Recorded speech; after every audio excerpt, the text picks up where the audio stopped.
اجنسی نظارت دولتی مالیوی و مبارزه با کروپسیای تاجیکستان در نسبت پرده علیمردانوف برادر مورودالی علمردانوف-раиси Агроинвестбонк پرونده باز کرده است.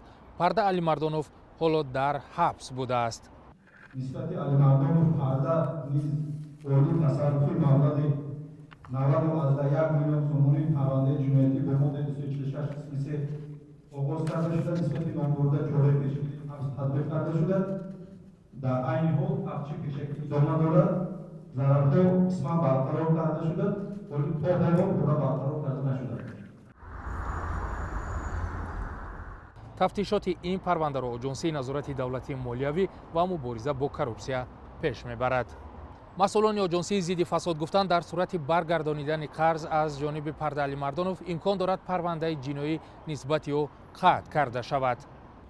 نظر نزدیکان پرده علیمردانوف وابسته به این اتهامات اگنتی نظارت دولتی مالیوی و مبارزه با کروپسیا معلوم نیست و این هم معلوم نیست که آنها به این اتهام راضی هستند یا نه.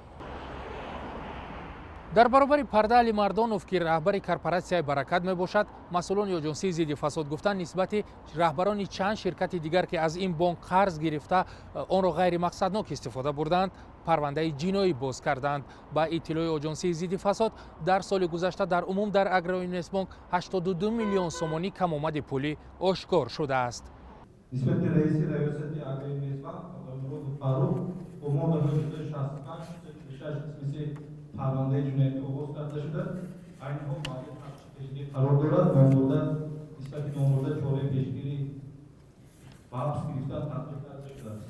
مقامات اجنسی ضد فساد در تاجیکستان در اوایل سال 2019 مورودالی علمردانوف-раиси Агроинвестбонк را هم بازپرسی کرده بودند. او در رابطه با پول قرض همچون شاهد مورد بازپرسی قرار گرفته بود.